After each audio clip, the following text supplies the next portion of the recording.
Apakah di lapangan itu sempat menjadi chaos atau mungkin apa ya? eh, Situasi di lapangan memanas itu? Apa sempat seperti itu? Ada banyak data yang harusnya itu sudah lengkap dari awal. Hmm. Tetapi kemudian Untuk PKD juga kami panggil untuk ke kantor. Minimalnya tahu ya, karena Minimal kan tahu. penyelesaian sengketa itu kan hanya berhenti di kecamatan. Pesta demokrasi sudah kita lalui. Saatnya bangkit lagi untuk menata diri. Ayo kita ikuti obrolan kali ini. Bersama-sama kami di pojok demokrasi. Yeah. Pojok demokrasi.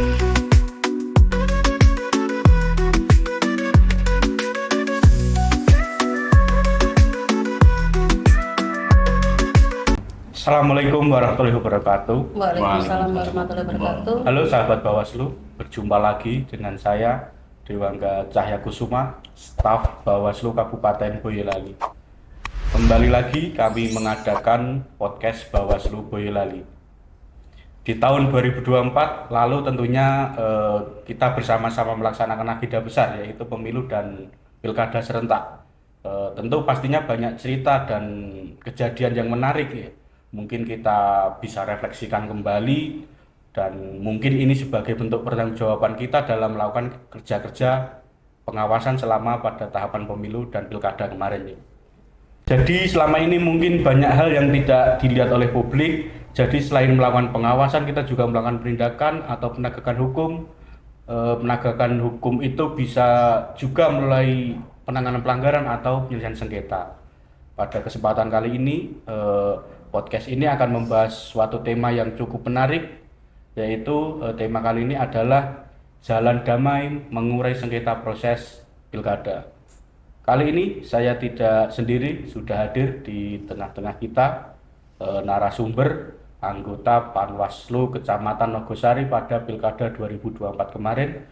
Ada Ibu Trisna sebagai ketua pada saat itu juga, dan ada Bapak Nosotik sebagai anggota.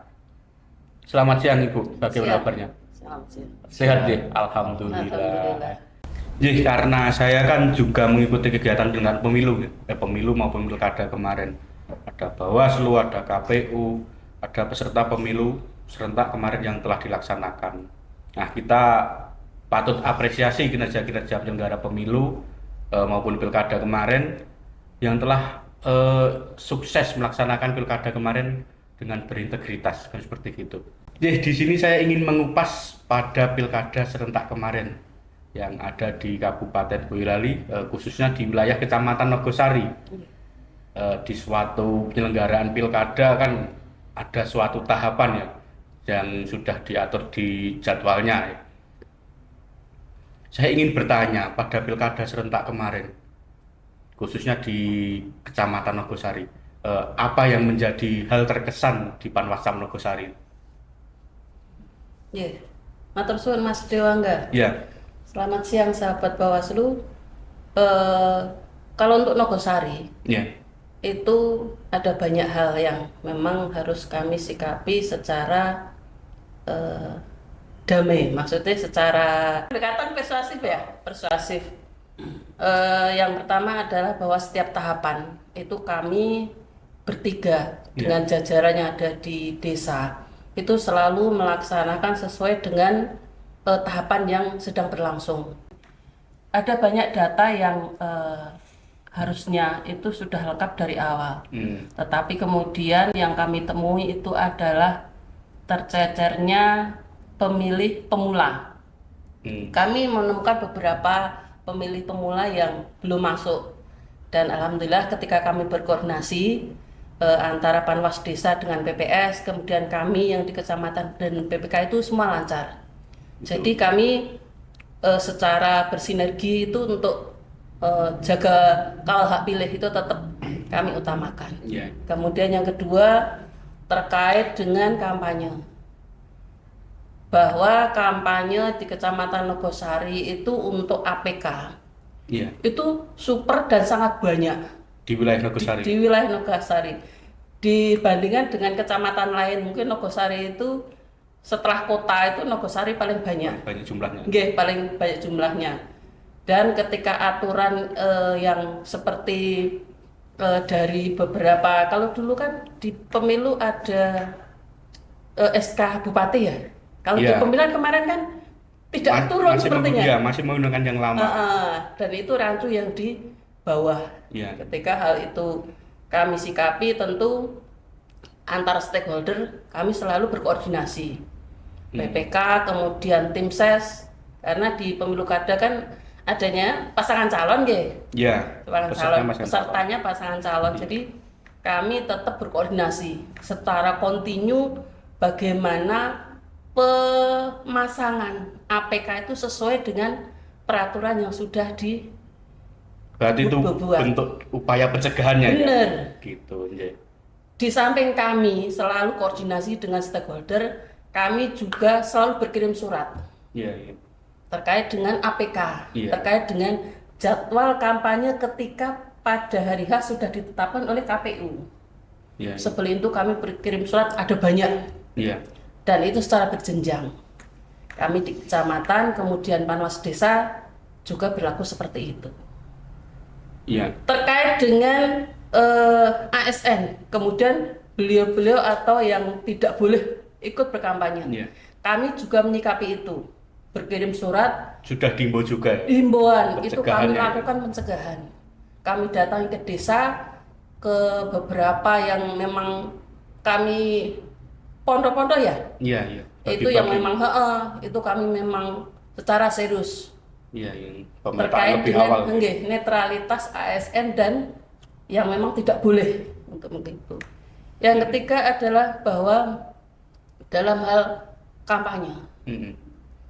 itu kami menerima laporan. Mm-mm. Malam-malam kami menerima laporan, Mm-mm.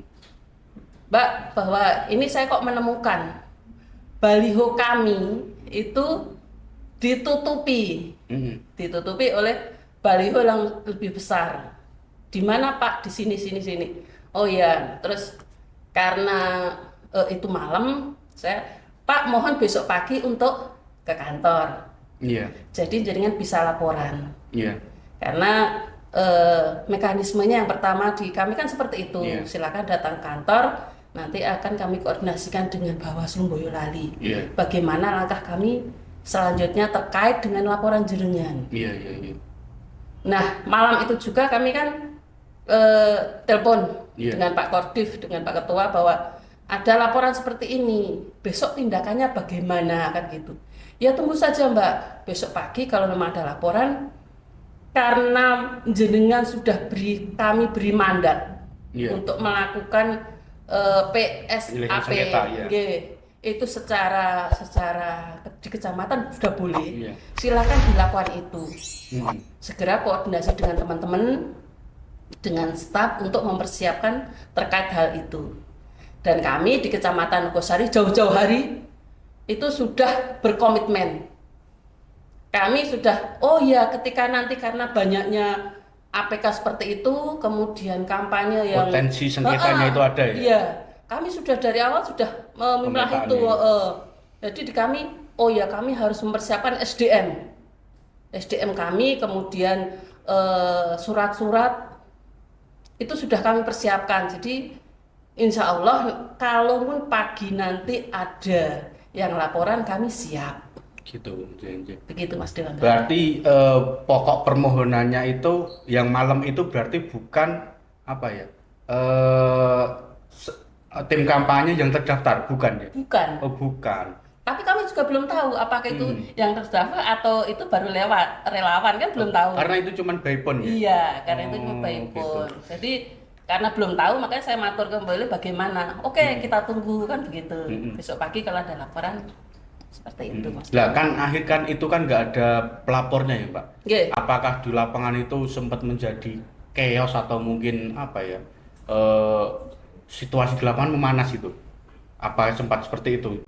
Iya, sebenarnya karena walaupun seperti itu, tapi bagi kami karena tidak ada laporan yang masuk ke kami, tetapi kan ada beberapa hal memang kalau sengketa itu ada laporan atau tidak kan wajib kami tindak lanjuti terkait dengan bahwa pemilu itu harus damai, harus kondusif, harus mewadai semua lah.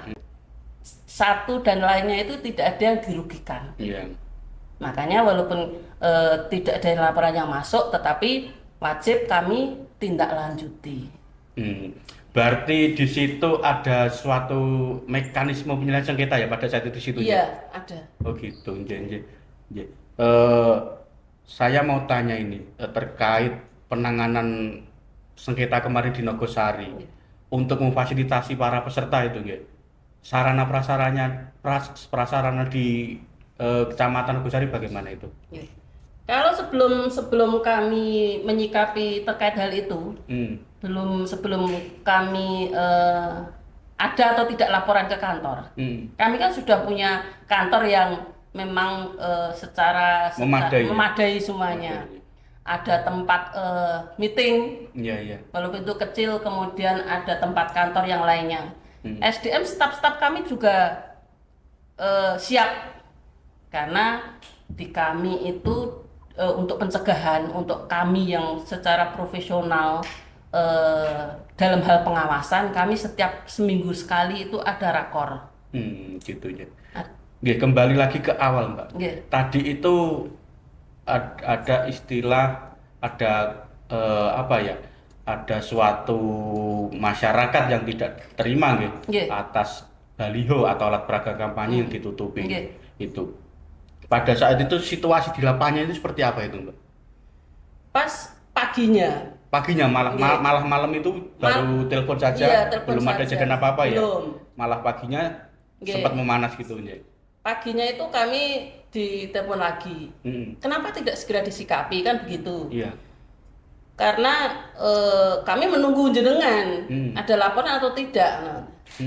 Pokoknya yang penting itu punya saya itu ketok, kelihatan, jangan ditutupi, kan begitu. Pada dasarnya seperti itu.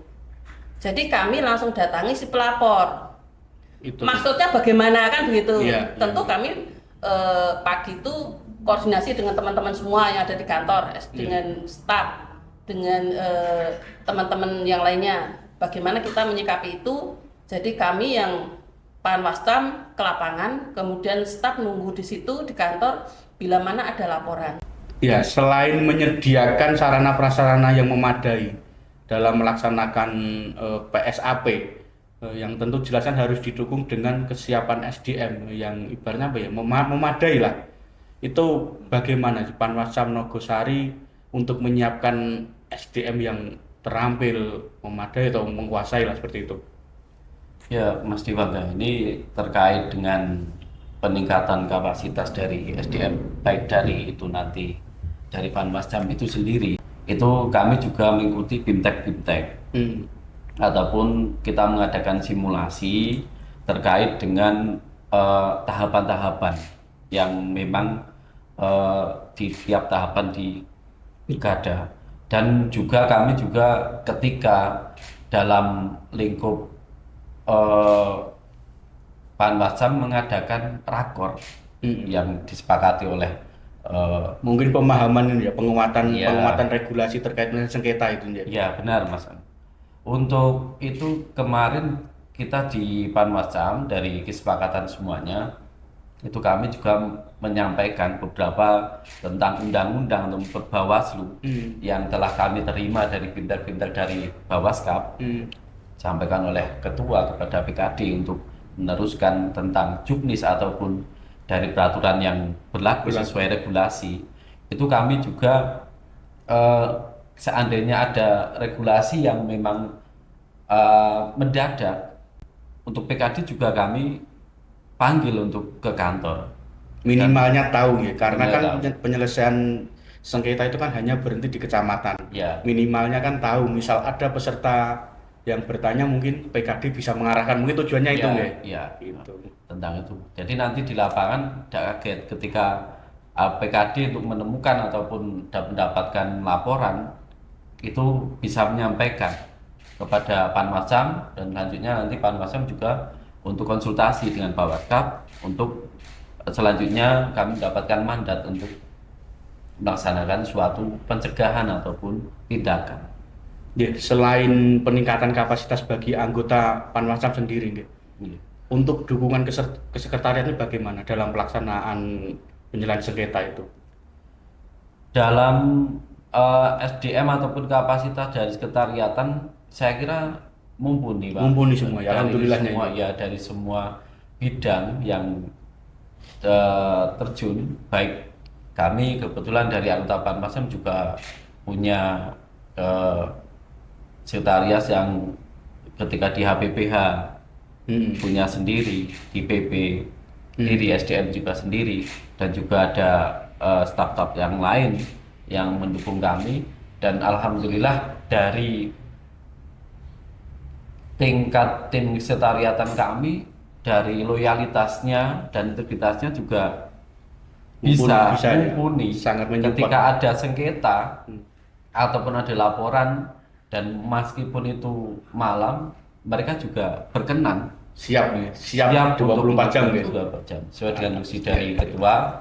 Apalagi kalau kita juga dari anggota, kita tetap menjaga koordinasi terkait dengan apa yang harus dilakukan. Ini tetap kita koordinasikan dan harus sesuai dengan keputusan dari ketua bagaimana langkah-langkahnya. Kita minta arahan. Nggih, dibekali sarana prasarana dan kapasitas SDM ya. Ini adalah ibarat rumah itu pondasi yang kokoh. Jadi misal sewaktu-waktu ada pengajuan permohonan sengketa atau pelaporan penanganan pelanggaran dan sebagainya, itu sudah siap ya, siap secara utuh. Saya kembali lagi ke Mbak Krisna.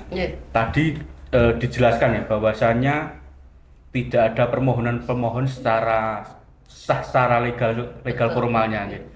Sedangkan di lapangan sudah chaos ya, sudah tidak kondusif. Mekanisme apa yang dilakukan Panwascam Nogosari? Padahal di lapangan itu kan tadi sudah ibaratnya sudah tidak karuan lah. Itu bagaimana itu? Yang pertama kami lakukan adalah koordinasi dengan Bawaslu Kabupaten Boyolali.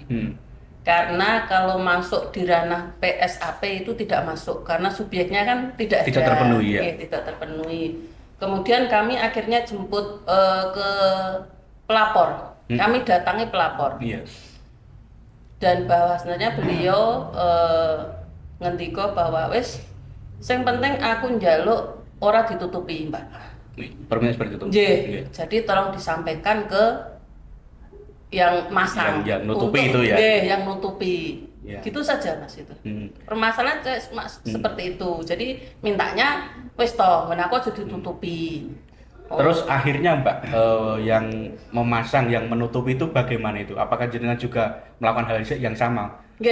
Apa bypon, apa jenengan mendatangi atau mengundang ke kantor itu?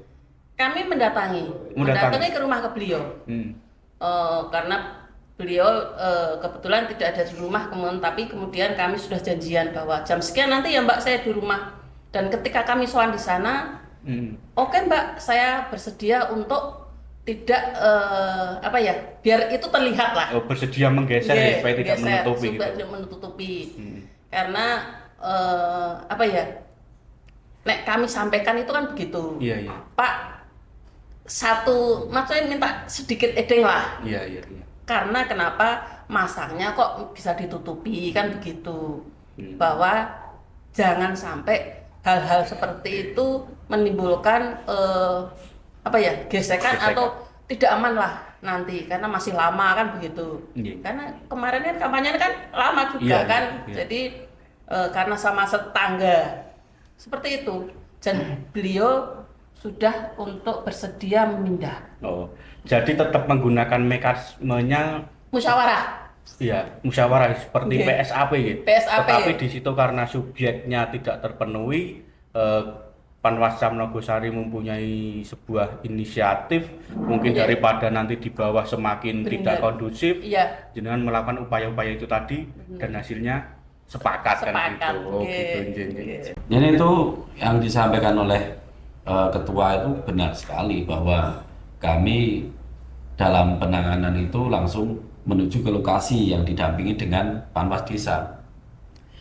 Ketika sudah mendapatkan info tentang pemasang, itu kemarin kami juga langsung menuju ke rumahnya yang memasang ataupun yang termohon. Dan ketika sudah ke rumahnya tapi belum ketemu sebelumnya, terus kita datang lagi ke rumahnya sampai kita ketemu dan ada kesepakatan bahwa besok pagi mau dipindah. Sepakat Tapi untuk dipindah, minta untuk pendampingan dari Panwascam untuk mendampingi, dan ketika itu Panwascam juga mendampingi untuk pemindahan sesuai dengan peraturan yang ada, bahwa yang baliho yang baru itu yang menutupi itu Intinya sepakat untuk dipindah gitu ya. dipindah. Dan kemarin setelah dicek lagi untuk yang pemohonnya sudah menerima. Alhamdulillah. Cukup menarik nih kejadian yang ada di Kecamatan Nogosari ini. Mungkin ada yang ingin ditambahkan sebelum kita akhiri pada kesempatan ini. Iya. Matur suwun Mas Dewangga. Kalau bagi kami sebagai pengawas kecamatan itu mewujudkan perwujudan sila keempat, bahwa musyawarah mufakat lebih kami kedepankan dalam penyelesaian sengketa di dalam pemilihan 2024. Kearifan lokal di Nogosari,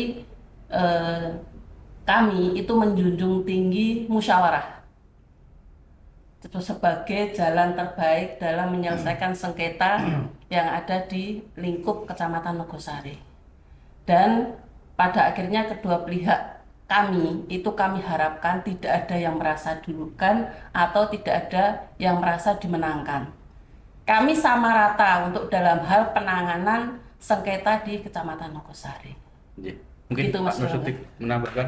Ya, cuma menyambung saja, benar yang disampaikan oleh Bu Tisna bahwa kami merasa bahwa kehadiran Panwascam di tengah-tengah masyarakat yang terjadi sengketa ataupun perselisihan di pilkada, meskipun dengan sengketa yang tidak memasuki subjek hukum, tapi bagaimanapun kami Panwascam mengedepankan musyawarah.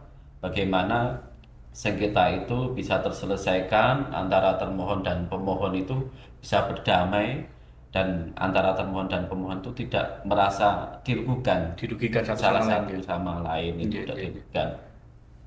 Itu saja, Pak. Baik, terima kasih narasumber yang telah hadir pada kesempatan ini. Mungkin lain waktu kita bisa menyambung lagi karena di Nogosari mungkin banyak hal-hal yang menarik lainnya. Mungkin itu sahabat Bawaslu, cukup sekian podcast hari ini. Sampai ketemu di podcast-podcast lainnya. Terima kasih. Salam. Awas.